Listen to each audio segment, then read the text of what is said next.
Hello, everyone. I am Elizabeth Corey, and I'm the founder of beatingtrauma.com. And today we're going to have a discussion about futility, which at first glance might not sound like a really great thing to talk about. However, it is one of the most important things that we should talk about. I have found over the years that managing our futility is actually one of the most effective tools we can use in our healing journey. It truly changes everything for us.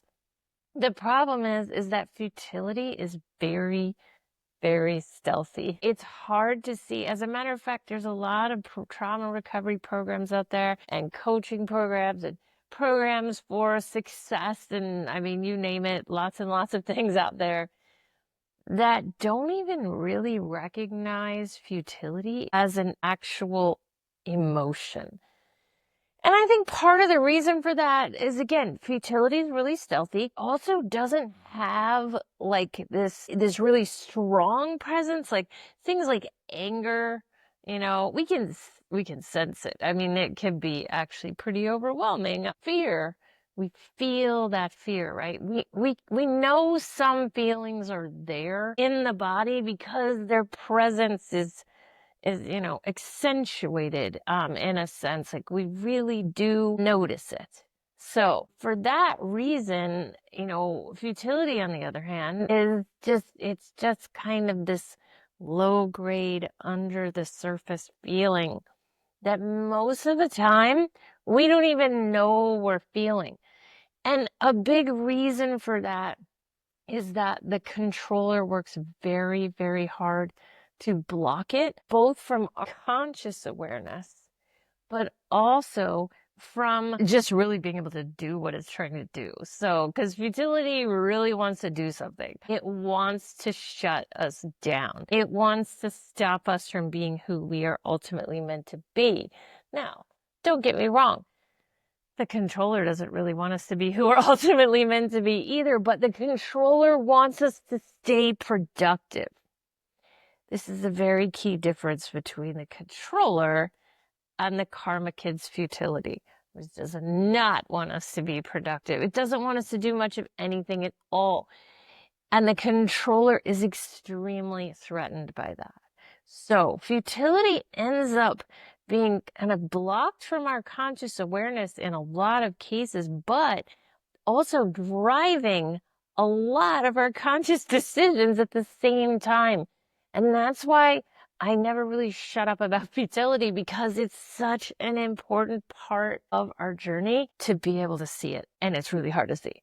So what does a controller do when they're trying to hide us from futility? Well, I mean, they can get pretty manic. They can really run us around like all over the place, trying to keep us very, very, very busy so we can't sort of stop long enough to know what's there. Okay, this is a really important thing that they do. Also, the presence of futility can drive the controllers move towards certain types of addictions. So many times, the numbing effects of addictions like alcohol and drugs and stuff can be used specifically to block futility. So the controller is working super, super hard to block the karma kid's futility. Usually it's the karma kid's futility that they're blocking, but there are other parts that hold futility. But eventually that futility, especially as we get a bit older, starts to work its way through into our system. And when it does, it's most kind of commonly viewed as a depressive episode. So when the futility does hit, when the controller is not able to hold it back anymore, it shows up as a depressive episode. And when depression hits, we do know there's futility. It's in that moment that we know it, because it comes in really strongly. And of course, paralyzes. It can stop us from doing almost everything, really. But even though depression is something that most people are aware of, and maybe even a lot of people have experienced for themselves, there's still not a true understanding of futility as an emotion, because many people think depression is like a numbness or a lack of emotion or anger turned inwards, which, yes, okay, you can make a case for that to some degree, that futility in general is anger turned inwards. But I like to see it as a separate emotion. And that numb feeling that we get, right? That numb feeling is the controller trying to block the futility. Futility itself is not numb. Futility actually has a really important message for us. And when we start to understand that futility message, we can really begin to manage the futility, which is sort of what I'm kind of focused on today. I'm calling it managing our futility. Okay. We really need to learn how to do that, because as we do, we can begin to express from that futility in a way that actually releases it from the system. Even when we're in a depressive episode, we can still work with that futility. And that's so important, because the very message of futility says there's nothing you could do. That's actually a big message in futility. It says there's nothing you could do. So if we recognize that message is not the truth, we can start to work with this futility in a new and much more empowered way, which can lead us to much better results in our lives. Like, we don't have to spend as much time in our depression if we know what we need to do here. So this skill, I would say, maybe one of the best kept secrets in all of the trauma healing journey and all of the trauma healing work that's been put out there, because just in general, futility is so stealthy. The karma kid is so stealthy, and the controller is working hard to hide it.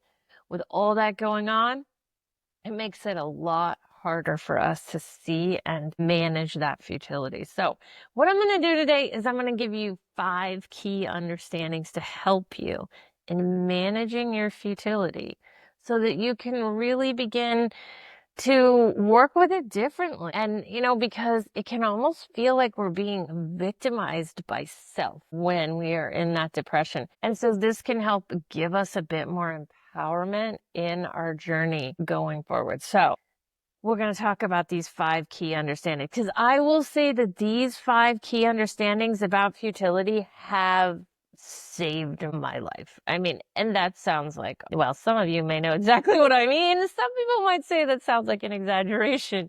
It is not. So I'm going to start off with the first one here, which is that futility is a flashback. This was something I learned really early on in my healing journey. This healing journey, by the way, I've been on some version of healing journey for a very, very long time, but this particular work I'm doing now, this came to me pretty early on in the journey, and I will tell you, it was life-changing.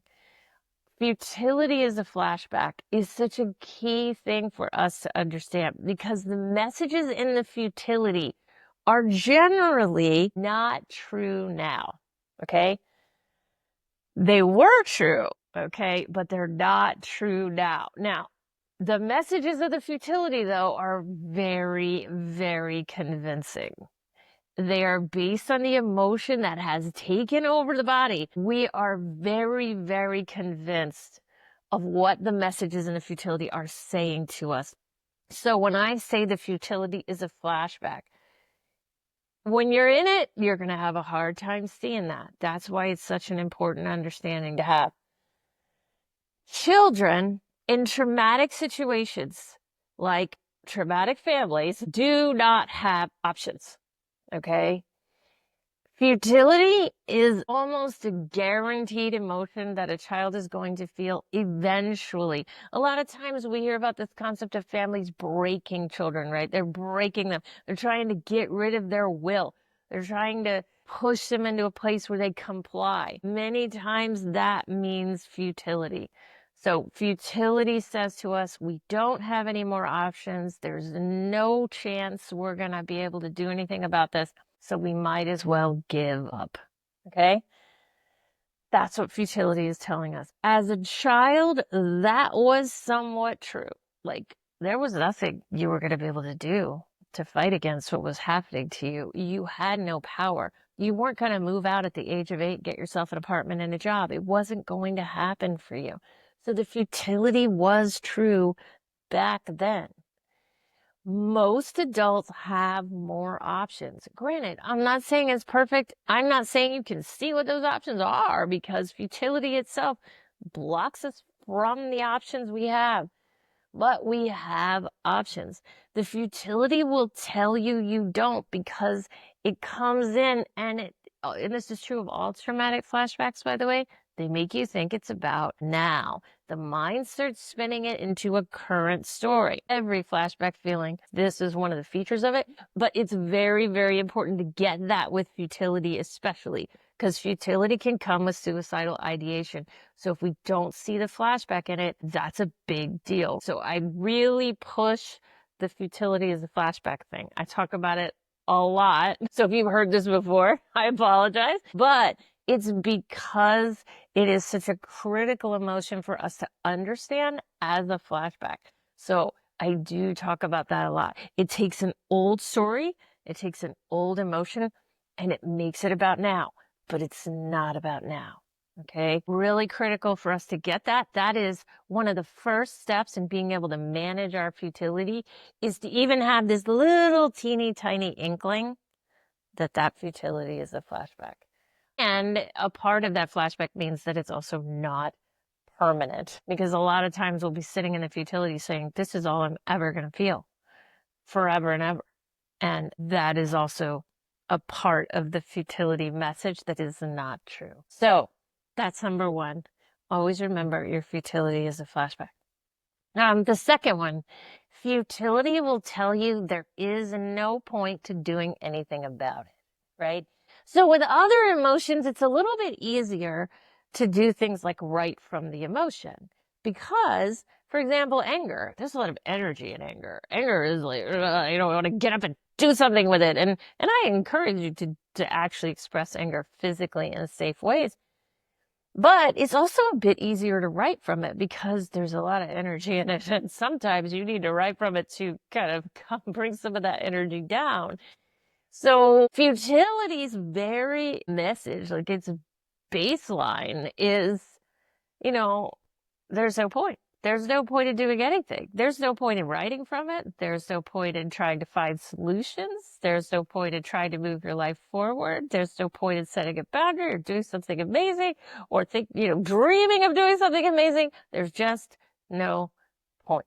Okay. So when it comes to managing futility, we also have to have this understanding that futility is the very message of it is going to tell us not to manage it. So it's really, really hard to see that we need to manage it, because the emotion itself is saying don't, right?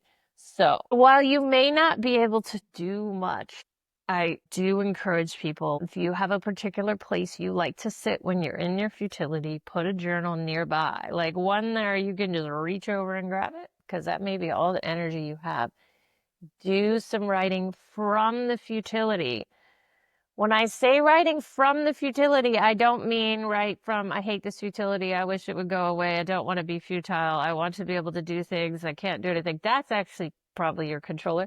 You want to, and okay, sort of helpful in that regard, as long as you know that. But what you want to write from is, what is the point? Why even bother? Nothing's ever going to work out for me. It's never going to work. I might as well just give up. Now, mainstream psychology will tell you, don't touch that. Don't touch it. Don't write it. Don't address it. Don't acknowledge it.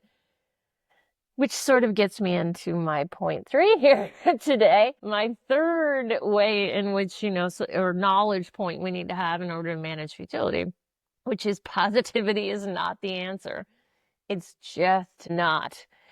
We are taught by society, by mainstream psychology, that when we feel futility, we need to put something positive over top of it. But we don't want to do that. I promise you don't want to do that. The positivity within us that is grounded will naturally come to the surface as we move the futility out.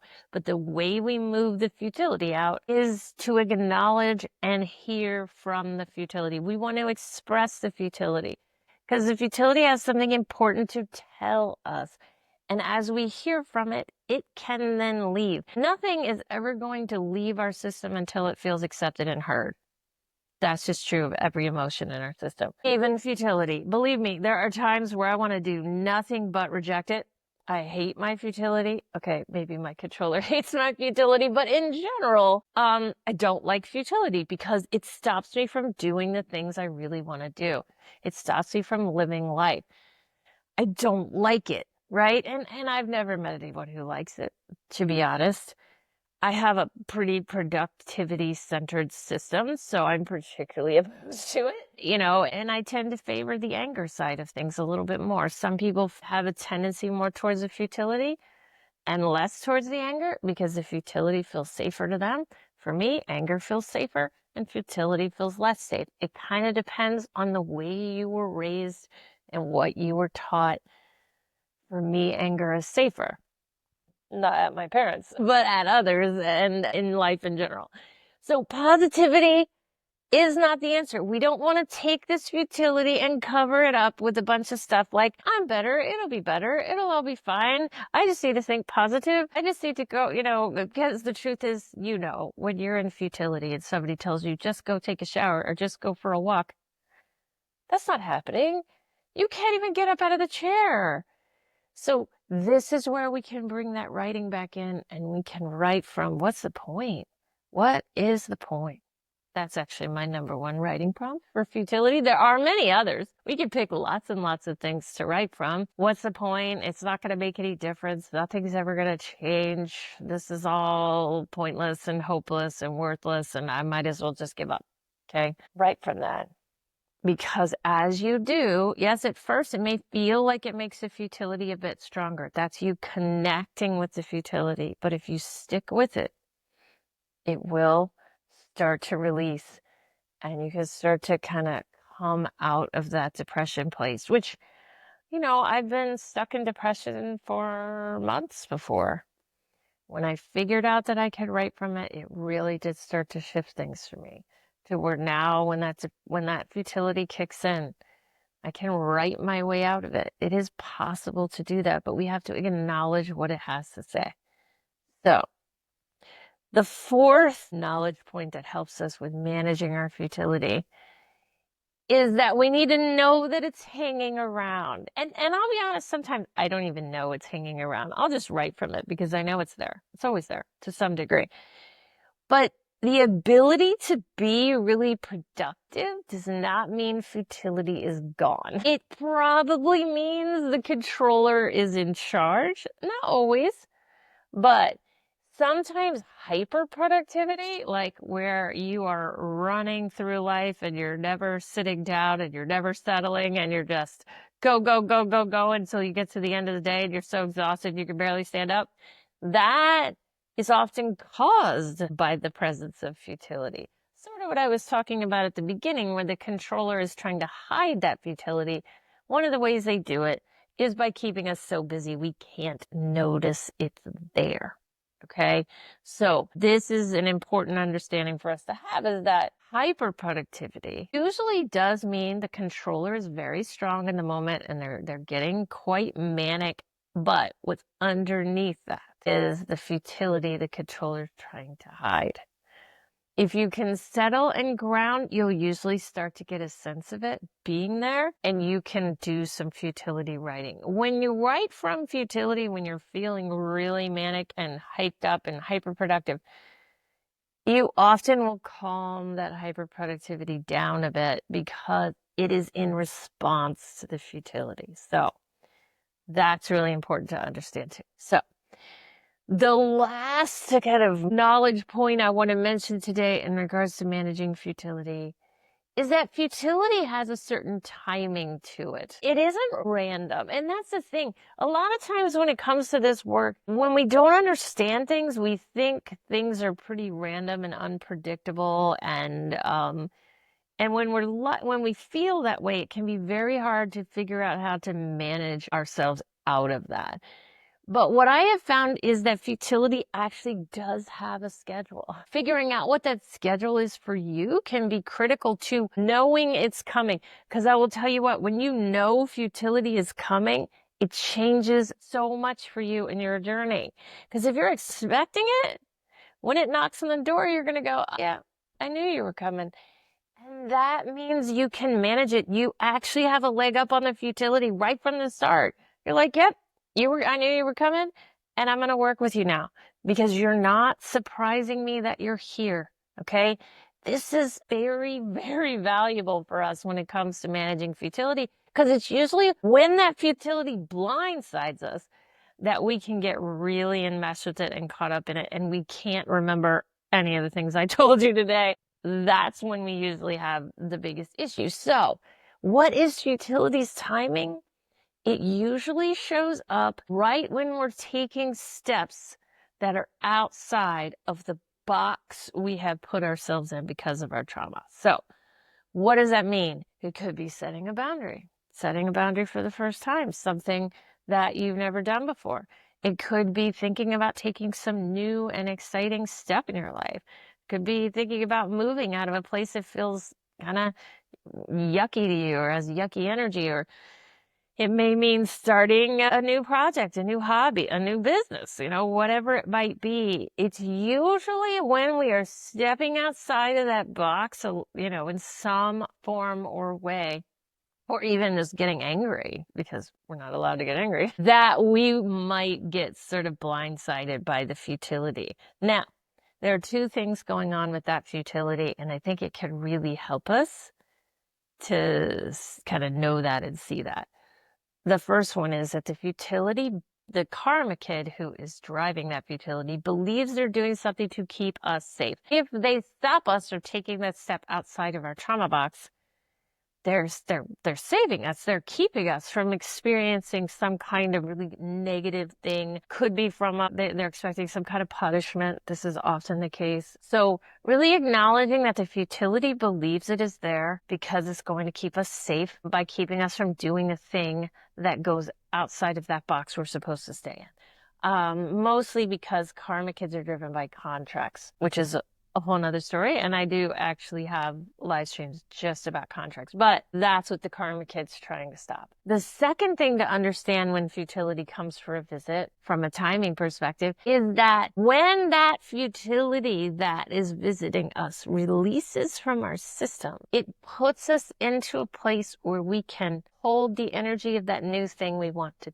do. So it's like that emotion in our system is blocking us energetically from the thing we want. So as we hear it and release it, we get to the place where we can sustain that thing that we want. Now, does it happen quickly? Not usually. There's usually quite a bit of futility expression necessary. It depends on what it is, right? If you want to write a book and you haven't started yet, you're gonna work through quite a bit of futility to get there.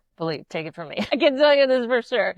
However, if it's something like, I just want to tell that person to stop doing that one thing, okay, you might be able to do that with less futility writing, but you will very rarely write from futility once and then have yourself open up to that new thing you want to do. It takes a lot of patience, right? This work does require so much patience. And I'll be honest, the controller is not patient. So a lot of times we will hear, why do we have to keep writing for this? We've had to write from it so many times. It's so repetitive. It's so old. Nothing's changing. It's not going anywhere. By the way, all of that is really great writing from the controller. But every time we do a bit of writing from the futility of the karma kid, we are moving ourselves forward bit by bit. Even if we're not able to track that on a conscious physical level in our lives, our energy is shifting. So stay with it.